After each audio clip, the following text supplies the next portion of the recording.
नमो अर्यन्तानं नमो सिद्धानं नमो आयर्यानं नमो वज्रायानं नमो लोये सव्वसाहुनं ऐसो पंच नमुक्कारो सव्व पाव परमसनो मंगलानं च सर्वेसिं परमं भवै मंगलम् राग द्वेष विजेतारं ज्ञातारं विश्ववस्तुना शक्र पूज्य गिरामेशं तीर्थे संस्कृतिमानये पन्नगे च सुरेन्द्रे च कौशिके पाद संस्कृते निर्विशेष मनस्काय श्रीवीर स्वामिने नमः अज्ञानां तिमिरान्धानां ज्ञानाञ्जननी शलाकया नेत्रमुन्मिलितं येन तस्मै श्रीगुरुवे नमः सर्वरिष्टप्रणशाय सर्वभीष्टार्थदायिने सर्वलब्धिनिदानाय श्रीगौतम स्वामिने नमः ओंकार संयुक्तं नित्यं ध्यायन्ति योगिनः कामदं मोक्षदं चैव ओंकाराय नमो नमः Welcome everyone. Today is 26th class of Tirthankar Charitra. અને last time we were discussing about Padma Prabhu Swami ka Jivan Charitra. In this class we will continue with Padma Prabhu Swami Jivan Charitra. So we were discussing about Jain geography. અને આપણે ઘણા ક્લાસોથી काफी क्लासों से हमने ये Jain geography हमने discuss कर रहे हैं. तो क्या हम धीरे धीरे धीरे धीरे जा रहे हैं, राइट? तो people can remember, people can digest this information, और तो फिर ये सब कुछ हमको याद रहे, राइट? तो लेट्स ब्रीफली रिवाइज हमने क्या पढ़ा था, and then will talk more about जो हम तिरचालोक या मध्यखंड के बारे में बात कर रहे थे, तो हम थोड़ा आगे देखेंगे. तो हमने देखा कि जो तिरचालोक है या मध्यलोक, उसका दूसरा नाम मध्यलोक है, उसमें जो अडी द्वीप है उसको मनुष्य क्षेत्र कहते हैं, राइट? जिसमें मनुष्य का जन्म होता है और मनुष्य का मृत्यु होता है. ये अडी द्वीप के बाहर मनुष्य का जन्म भी नहीं हो सकता है और मनुष्य का मृत्यु भी नहीं हो सकता है, राइट? तो इसको जो जो अडी द्वीप कहते हैं. तो अडी द्वीप में क्या आता है? तो उसमें जम्बू द्वीप आता है, फिर उसके बाद लवण समुद्र, उसके बाद घाट की कंड, उसके बाद कलोदधी समुद्र, और उसके बाद अर्ध पुष्करावृत द्वीप, राइट? पुष्करावृत द्वीप का आधा भाग, तो उसको अर्ध पुष्करावृत द्वीप, तो उसको अडी द्वीप कहते हैं. तो अडी द्वीप से ही कोई भी जीव मोक्ष में जा सकता है. तो स्टार्टिंग में आज से आई थिंक 10-12 लेक्चर्स पहले वी स्टार्टेड विद जम्बू द्वीप. जम्बू द्वीप में हमने देखा कि सेंटर में मेरू पर्वत है, और इसमें पूर्व से पश्चिम की ओर ये 6 कुलगिरी वर्षधर पर्वत है. उसके कारण जम्बू द्वीप 7 क्षेत्रों में विभाजित है, और जम्बू द्वीप में 3 कर्म भूमि है, राइट? भरत, ऐरावत और महाविद है, और 6 अकर्म भूमि है, राइट? और ये जम्बू द्वीप के बाहर एक जगती है, ये जो वॉल है या दीवार है, और ये जगती और वॉल के 4 दिशा में 4 दरवाजे हैं, और उसके बाद लवण समुद्र है. तो लवण समुद्र डबल है जम्बू द्वीप से, so this is 2 lakh yojans, right? तो हर एक द्वीप समुद्र का जो माप है वो डबल होते जाता है. तो आज हम we will look at the much bigger picture, पर ये माप डबल होते जाता है. तो लास्ट टाइम हमने लवण समुद्र के बारे में देखा था. तो लवण समुद्र में क्या क्या चीज है हमने देखा था. तो उसमें हमने देखा देयर आर 56 अंतर्द्वीप, राइट? 56 अंतर्द्वीप में युगलिक जन्म लेते हैं, और युगलिक का ये भी एक अकर्म भूमि है, राइट? तो टोटल हमने देखा देयर आर 101 101 कर्म और कर्म भूमि. इसमें 15 कर्म भूमि है, 30 अकर्म भूमि है, जो, और उसके बाद 56 अंतर्द्वीप है, वो भी अकर्म भूमि है. तो टोटल 101 क्षेत्र है जहाँ पे मनुष्य जन्म लेते हैं. तो इसमें लवण समुद्र में 56 आइलैंड्स है जो अंतर्द्वीप है. उसके बाद एक गौतम द्वीप है. गौतम द्वीप के बारे में देखा था कि उसमें जो लवण समुद्र के जो अधिष्ठायक देव है, सुशिष्ट देव, उसका उसका प्रसाद है. उसके बाद चंद्र द्वीप है और सूर्य द्वीप है 12, जहाँ पे वो चंद्र और सूर्य जो देवता है उनके प्रसाद है, राइट? हमने हमने पूरा जो अडी द्वीप देखा. अडी द्वीप में देर आर 132 सूर्य और 132 चंद्र, राइट? तो वो चीज हमको एक एक प्रकार की याद रखनी चाहिए. तो जम्बू द्वीप में 2 सूर्य 2 चंद्र है, लवण समुद्र में 4 सूर्य और 4 चंद्र, फिर घाटकीकन में 12 सूर्य 12 चंद्र, कलोदधी समुद्र में 42 सूर्य 42 चंद्र, और पुष्कर द्वीप में 72 सूर्य और 72 चंद्र. तो ऐसा करके शास्त्र में उल्लेख आता है. तो टोटल अडी द्वीप में 132 सूर्य और 132 चंद्र. उसमें से 12 सूर्य और 12 चंद्र के जो देवता है उसके जो प्रसाद है वो लवण समुद्र में है. उसके बाद हमने देखा कि 4 दिशा में उत्तर दक्षिण पूर्व पश्चिम में पाताल कलश है जहां से पानी ऊपर उछलता है, राइट। हमने देखा कि पूर्णिमा के दिन इट गोes अप टू 16,000 योजन्स, अमावस के दिन इट गोes डाउन टू 11,000 योजन्स, और इसके कारण वो वेव्स जनरेट होते हैं जो हम लवन लवन समुद्र में वेव्स देखते हैं। फिर छोटे छोटे भी लघु पाताल कलश है। फिर 4 दिशा में 4 वेलंदर पर्वत है, 4 बी दिशा में 4 अनुवेलंदर पर्वत है, यहाँ पे देवताओं के प्रसाद है। फिर तीर्थों के द्वीप है, राइट। मागध, वरदान, प्रभास आदि आदि जो तीर्थ है उसमें लवण समुद्र में 6 तीर्थ है। 2 गोतीर्थ, गोतीर्थ मतलब जहाँ पे वो भूमि नीचे जाती है, राइट। वो पानी का डेप्थ इंक्रीज होते जाता है, उसको गोतीर्थ कहते हैं। और 4 सूर्य 4 चंद्र, तो ये सब लवण समुद्र के बारे में हमने देखा था ब्रीफली। और आई एनकरेज कि whenever you get time, तुम you refer to the previous lectures and try to make notes. कि मैं भी खुद अपना नोट्स बनाता हूँ, राइट। मेरे पास पूरे books, I have written the notes. तो क्या है कि कभी भी if you want to refer you can go back. तो ऐसा करके you will then slowly memorize and slowly remember. तो देखा कि मेरू पर्वत, जम्बू द्वीप, लवण समुद्र। उसके बाद लास्ट लेक्चर में वी लुक्ड एट द घाट की खंड, राइट। हाँ, एक क्वेश्चन है। Sorry I was on mute. તમે કહ્યું ને કે રિવિઝન કરવાનું, તો મારે પૂછવું હતું કે આમાં જે બધી ઇમેજીસ છે ને એ તમને ફાવે તો ક્યારેક મોકલશો? હા, આપણા ગ્રુપમાં તો અમે પ્રિન્ટ આઉટ લઈને રાખી શકાય. ના સારું, હું છે ને પ્રેઝન્ટેશન મોકલીશ તમને। Thank you. तो क्योंकि ये सब क्या है कि बहुत सारा information, right, over the lectures, last 25 lectures में there are so much information, right. तो it's better to remember, right. और रिमेम्बर कैसा होगा कि once you write down then only you can remember. वो मेरे गुरु कहते थे, always try to write down, never think कि एक बार तुमने मेमोराइज कर दिया तुमको याद रहेगा। Always try to write down, तो वो चीज इजी हो जाता है मेमोराइज करना। ओके। तो उसके बाद लवण समुद्र के बाद घाट की खंड है। तो घाट की खंड में क्या है कि एवरीथिंग इज डबल, राइट। जो जम्बू द्वीप में हमने देखा एवरीथिंग वाज सिंगल, यहाँ पे एवरीथिंग वाज इज डबल। तो ये घाट की खंड के सेंटर में जो पर्वत है उसका नाम है इक्षुकार पर्वत। इट रन्स फ्रॉम उत्तर से दक्षिण, राइट, नॉर्थ टू साउथ। और ये इक्षुकार पर्वत के कारण घाट की खंड, ये पूर्वार्ध घाट की खंड और पश्चिमार्ध घाट की खंड, राइट, उसमें डिवाइडेड है, 2 विभाग में विभाजित है। तो जो पूर्वार्ध घाट की खंड है वो एक जम्बू द्वीप है, और जो पश्चिमार्ध घाट की खंड है वो दूसरा जम्बू द्वीप है, राइट। तो उसमें 2 भरत क्षेत्र, 2 हिमवंत क्षेत्र, 2 हरिवर्ष क्षेत्र, 2 महाविद्य क्षेत्र, 2 मेरू पर्वत, इसमें 2 देव 2 उत्तर कुरु क्षेत्र, 2 नीलवंत पर्वत। So everything is double, right. तो इसमें कितने हैं? 6 कर्म भूमि है और इसमें 12 अकर्म भूमि है, राइट। तो इसके बारे में हमने देखा था। और फिर उसके बाद लास्ट क्लास में we also talk about the Meru Parvat. तो घाट की कण्ड के जो मेरू पर्वत है वो जम्बू द्वीप के मेरू पर्वत से छोटे थोड़े छोटे हैं, राइट। तो जो जम्बू द्वीप का जो मेरू पर्वत है वो सबसे बड़ा है पूरे तीर्थशालोक में। जो सबसे लार्जेस्ट पर्वत है वो जम्बू द्वीप का मेरू पर्वत, वो 1 लाख योजन ऊंचा है। उसके कंपैरिजन में जो घाट की खंड का मेरू पर्वत है वो 85,000 योजन है। सो 15,000 योजन कम है उसकी ऊंचाई, और बाकी सब सेम है। तो जैसे या भूमि में भद्रासल वन है, फिर ऊपर 500 योजन जाके नंदन वन है, फिर उसके बाद सोमनस वन है, पांडुक वन है।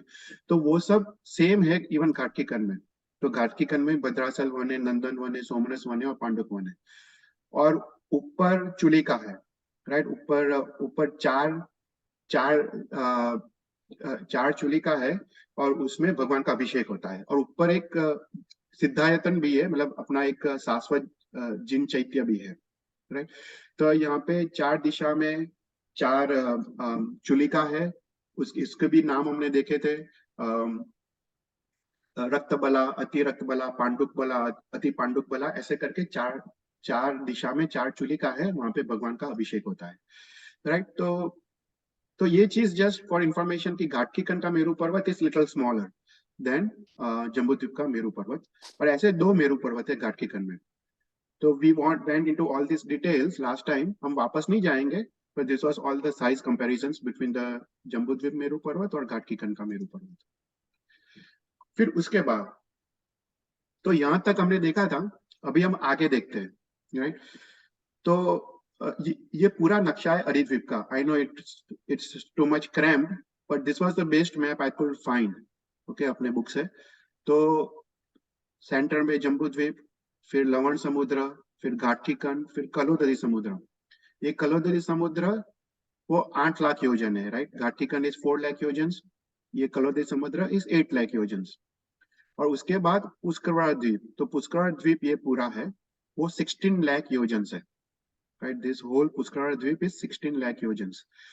तो जो पुष्कर द्वीप है इज सेम एज घाटकीकन, तो उसमें भी सब कुछ डबल है, पर ओनली डिफरेंस इज जो सभी पर्वत है वो अभी कितने हैं, 16 लाख योजन उसकी लेंथ है, राइट? तो जैसे घाटकीकन में क्या था कि हर एक पर्वत का 4 लाख योजन लेंथ था, इसकुस्कार पर्वत 4 लाख योजन था, शिखरी पर्वत, ये सभी 4 लाख योजन उसकी लेंथ थी। अभी पुष्कर द्वीप में क्या है, सभी पर्वत इज 16 लाख योजन, राइट? ऑल द पर्वत। तो यहाँ पे भी बीच में इसकुस्कार पर्वत है, और ये उत्तर से दक्षिण की ओर जाता है, and it divides the Pushkar द्वीप इनटू 2, पूर्वार्ध पुष्कर द्वीप और पश्चिमार्ध पुष्कर द्वीप। और यहाँ पे भी 2 मेरू पर्वत है, और ये 2 मेरू पर्वत के डायमेंशंस भी घाटकीकन के मेरू पर्वत की तरह है, right? Same dimensions of घाटकीकन Meru Parvat. तो टोटल अभी देखो, अभी if you look at the bigger picture, तो जम्बू द्वीप में 3 कर्म भूमि, घाटकीकन में 6 कर्म भूमि, और पुष्कर द्वीप में अगेन 6 कर्म भूमि, तो टोटल 15 कर्म भूमि, राइट? तो भरत, ऐरावत और महाविदय, तो 15 कर्म भूमि। उसके बाद अकर्म भूमि कितनी है, जो जम्बू द्वीप में 6, घाटकीकन में 12 और अर्ध पुष्कर द्वीप में 12, सो टोटल 30 अकर्म भूमि, प्लस लवण समुद्र में 56 अंतर्द्वीप, वो भी अकर्म भूमि है, तो टोटल 56 प्लस 30 प्लस 15 इज 101। तो इतना क्षेत्र है जहाँ पे मनुष्य जन्म लेते हैं और मनुष्य का मृत्यु होता है। अभी जो पुष्कर द्वीप है, वो पुष्कर द्वीप इज 16 लाख योजन, पर इसका आधा, दैट इज 8 लाख योजन। तो 8 लाख योजन में ही मनुष्य जन्म और मरण ले सकते हैं, ओके? तो इसलिए उसको बोला है अर्ध पुष्कर द्वीप। तो ये अर्ध पुष्कर द्वीप, आफ्टर यू क्रॉस 8 लाख योजन, यहाँ पे एक पर्वत है, ये पूरा सर्क्युलर पर्वत है, उसको बोलते हैं मानुषोत्तर पर्वत। ये अति विशाल पर्वत है, उसको बोलते हैं मानुषोत्तर पर्वत। तो मानुषोत्तर पर्वत, वो पर्वत का नाम ही ऐसा है कि मनुष्य इस पर्वत के उत्तर दिशा, मतलब उत्तर में जन्म लेते हैं या अंदर जन्म लेते हैं। तो ये मानुषोत्तर पर्वत के अभ्यंतर एरिया में मनुष्य जन्म लेते हैं। कि मनुष्य क्षेत्र के बाहर जो दूसरा अर्ध पुष्कर जो जो द्वीप है, उसमें मनुष्य का जन्म भी नहीं होता है, मनुष्य का मरण भी नहीं होता है, राइट? तो हम आज इस क्लास में will look at about this Manushottar Parvat के बारे में देखेंगे, और हम फिर आगे भी थोड़ा देखेंगे। तो लास्ट क्लास में हमने देखा था, this is the whole map, right? कि पूरा अरिद्वीप में क्या क्या चीजें हैं, राइट? इसमें जो भी चीजें, नदियां, पर्वत, जो भी चीज आ रही है, वो उसका एक पूरा टेबल हमने देखा था। तो इसका ब्रीफ हम अगर देखें, रिविजन, तो वर्षधर पर्वत इंक्लूडिंग मेरू पर्वत जम्बू द्वीप में 7 है, घाटकीकन में 14 तो 35। वर्षधर क्षेत्र मतलब जो हमने देखा, राइट? भरत क्षेत्र, ऐरावत क्षेत्र, हिमवन क्षेत्र, ऐसे जम्बू द्वीप में 7 है, घाटकीकन और पुष्कर द्वीप में डबल है, राइट? तो टोटल 35 क्षेत्र से। फिर उसमें हर एक मेरू पर्वत में कितनी शिला है, तो जो जम्बू द्वीप का मेरू पर्वत है उसमें 4 शिला है जहाँ पे प्रभु का अभिषेक होता है। घाटकीकन में 2 मेरू पर्वत है, तो 8 + 8, राइट? तो टोटल 20 शिला है टोटल अरिद्वीप में जहाँ पे प्रभु का अभिषेक होता है। फिर कितने सिंहासन है, तो हमने देखा था कि जो रक्त बला और अति रक्त बला है, वो शिलाओं में 2-2 सिंहासन है, बाकी सब जगह 1-1 सिंहासन है। तो टोटल जम्बू द्वीप में 6 सिंहासन है, उसके बाद घाटकीकन में 12, उसका बाद टोटल 30 सिंहासन जहाँ पे भगवान का अभिषेक होता है। फिर शाश्वत कुल पर्वत, ये सभी पर्वत आ जाते हैं, वो लवण समुद्र के पर्वत सभी कुछ आ जाते, तो टोटल 279 है। घाटकीकन में 540, क्योंकि यू ऐड जो इसकुस्कार पर्वत को भी ऐड करते हैं, और पुष्कर में 540, राइट? तो टोटल इतने पर्वत है। फिर पर्वत ऊपर शिखर, राइट? कितने कितने पीक्स है उसकी बात है। फिर ऋषभकूट हमने लास्ट टाइम देखा था कि भरत क्षेत्र ऐरावत क्षेत्र में ये फोर्थ खंड में होता है, राइट। चक्रवर्ती जब एक खंड से दूसरे खंड नंबर 1 से 4th में जाते हैं गुफा थ्रू, और पूरे 6 खंडों को जीतते हैं, तो ये ऋषभकूट पर्वत पे अपना नाम वो अंगीकार करते हैं। तो भरत और ऐरावत में एक एक ऋषभकूट है, प्लस मोहिनी क्षेत्र के 32 विजय में एक एक ऋषभकूट है, राइट। तो टोटल 34, तो यहाँ पे डबल। फिर उसके बाद कितने तीर्थ है, फिर उसके बाद हमने देखा था कितने खंड है, राइट। तो भरत और ऐरावत में भरत ऐरावत हर एक में 6 6 खंड है, right. So total 34 times 4, right, क्योंकि हर एक महाविद्य के विजय में 6 6 खंड है। So this are the number of khands. खंड मतलब क्षेत्र, राइट। और हमने देखा था कि भरत क्षेत्र में कितने देश है, देर आर 32,000 देश, राइट। और इसमें से मात्र 25.5 वो आर्य देश है, बाकी सब अनार्य देश है। तो यहाँ पे पूरा है कि कितने आर्य देश है, तो यू ऑल्सो काउंट द 32 विजयीज, तो वो करके 34 टाइम्स 25.5, तो ये नंबर निकलता है। फिर दीर्घ वैद्याद्य पर्वत, जो भरत क्षेत्र और ऐरावत क्षेत्र को डिवाइड करता है, इवन महावीर क्षेत्र को, हर एक विजय को डिवाइड करता है, वो टोटल 34 दीर्घ वैद्याद्य पर्वत है, राइट।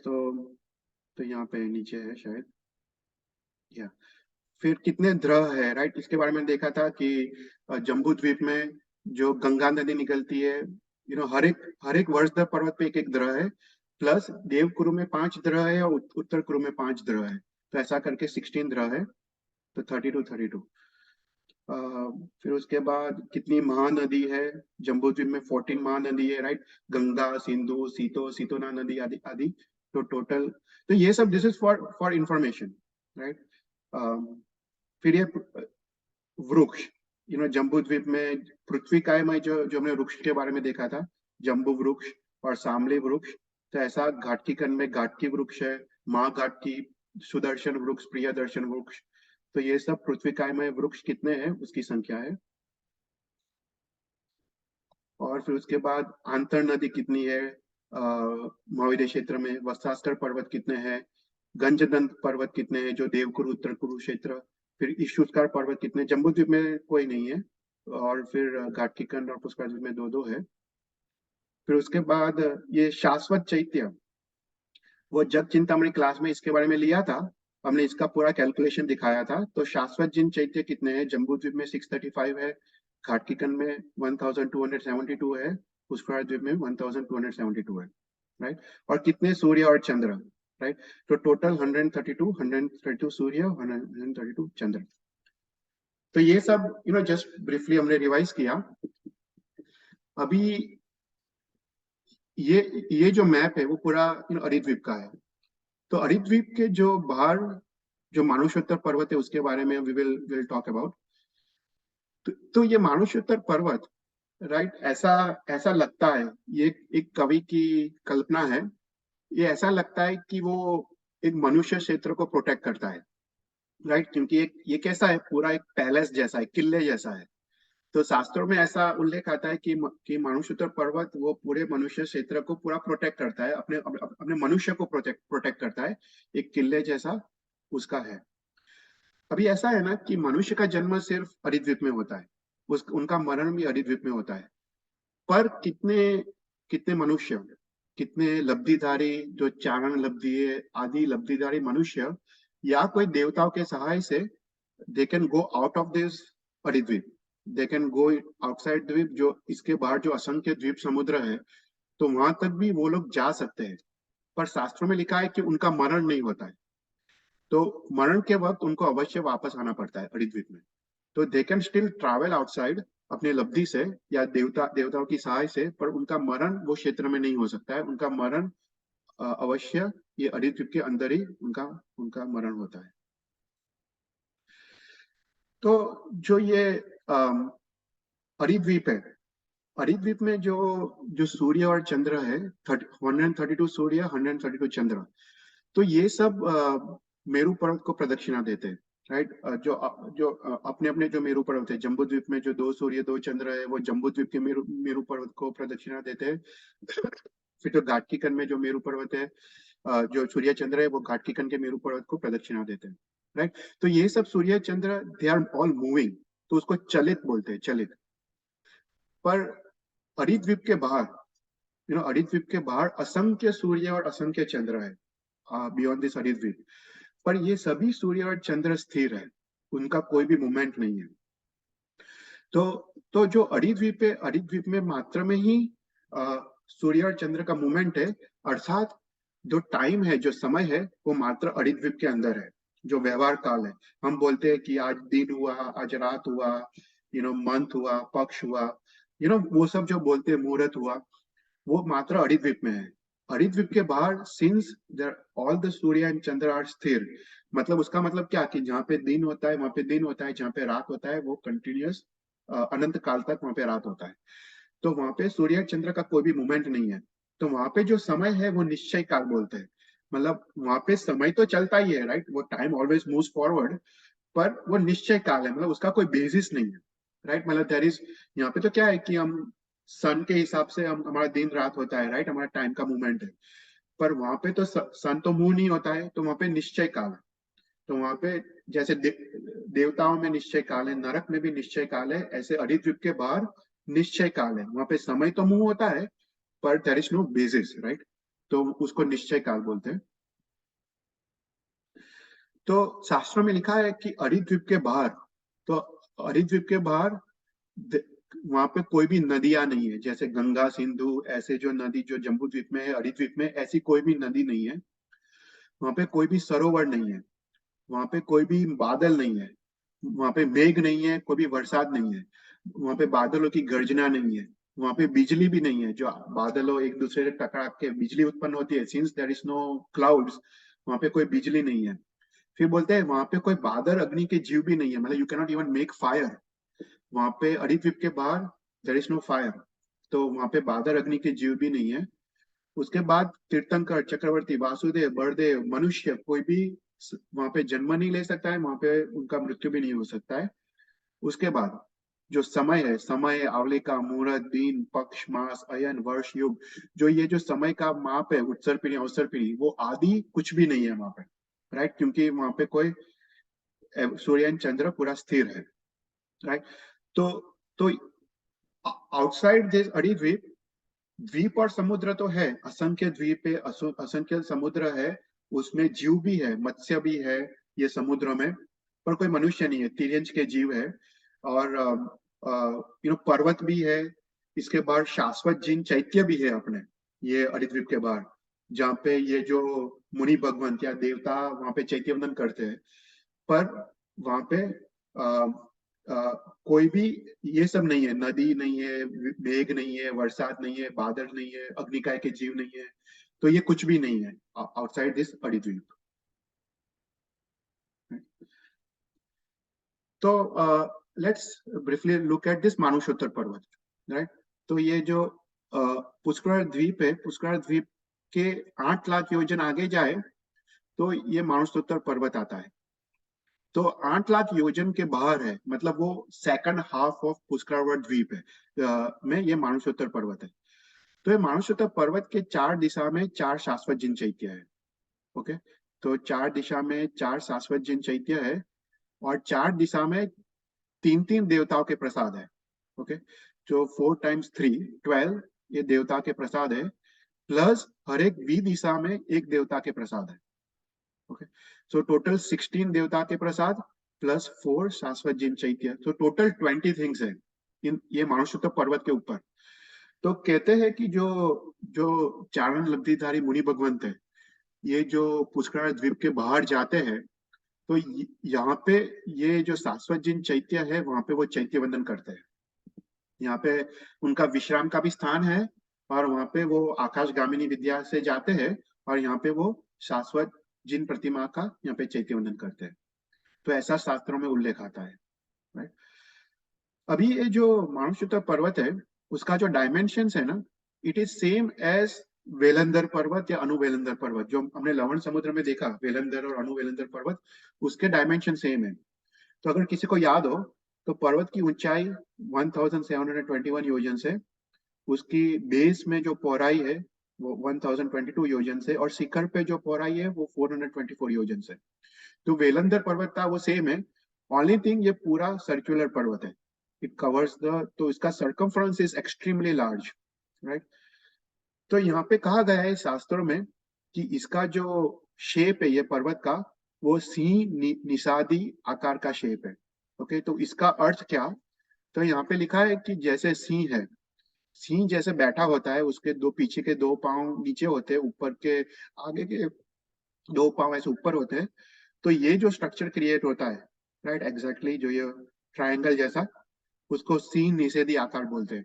तो ये पर्वत एग्जैक्ट उस टाइप का उसका क्रॉस सेक्शन है। अगर ये पर्वत का तुम क्रॉस सेक्शन लो, तो एग्जैक्ट सिंह जैसा बैठा है ना, ऐसा ऐसा दिखाई देता है, तो इसलिए उसको सिंह निषेधी आकार का बोलते हैं। तो इसका विड्थ 1022 योजन्स, हाइट 1721 योजन्स, और ऊपर 424 योजन्स। तो ये उसका डायमेंशन है मनुष्योत्तर पर्वत का।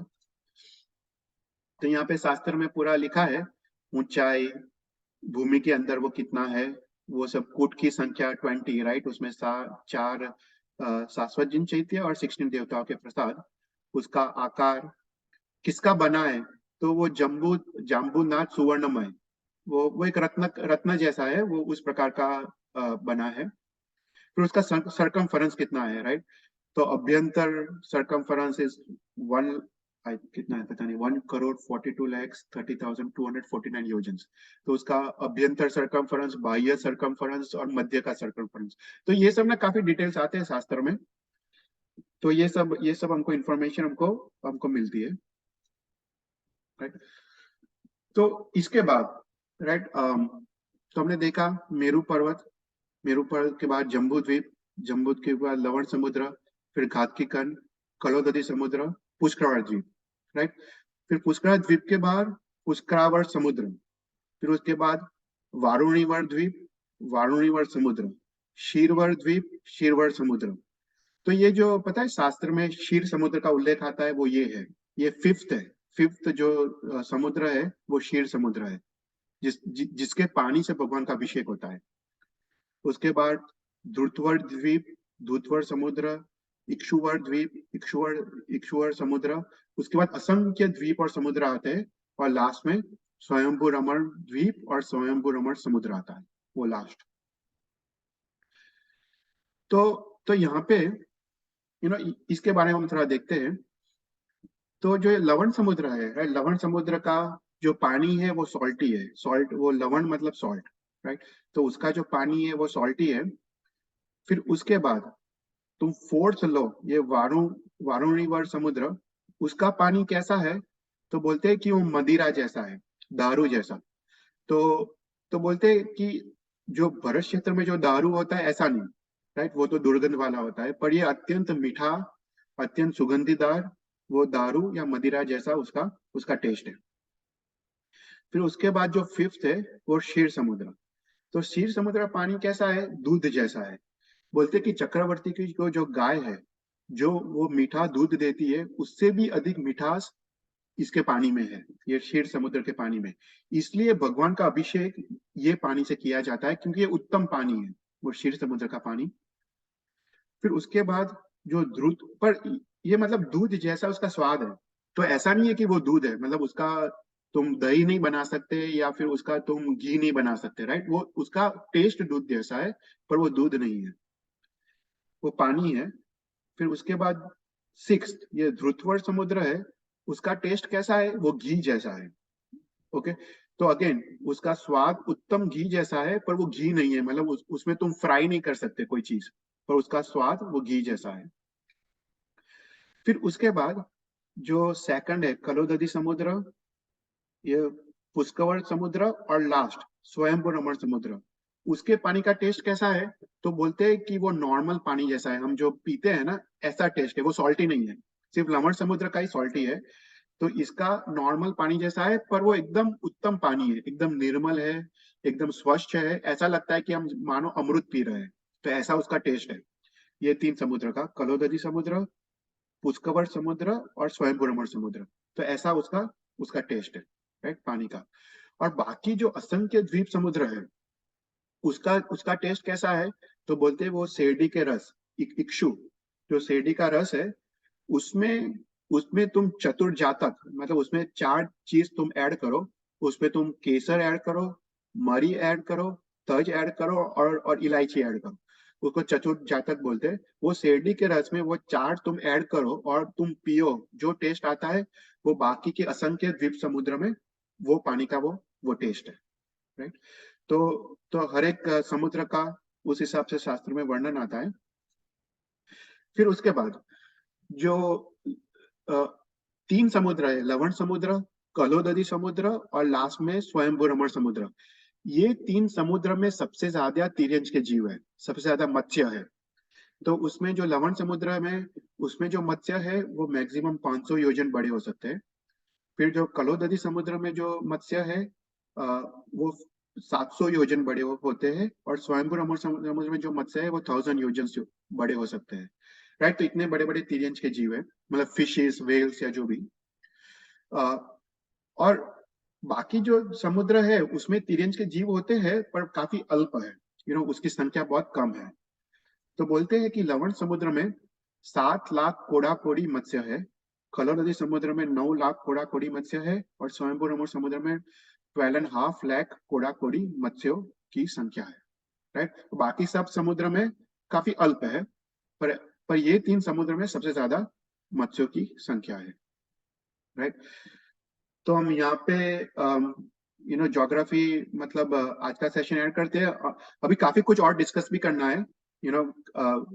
रुचक द्वीप है, काफी सारे चीजें अरिद्वीप के बाहर भी है। तो वो हम नेक्स्ट थोड़े क्लासेस में हम लेंगे। और उसके बाद I think will start with Jain history मेरे ख्याल से, या फिर कोई और टॉपिक, पर मेरे ख्याल से जैन हिस्ट्री एक अच्छा टॉपिक है। फिर हम आज ये थोड़ा स्किप करते हैं, हम थोड़ा नेक्स्ट टाइम ये सब लेते हैं। अभी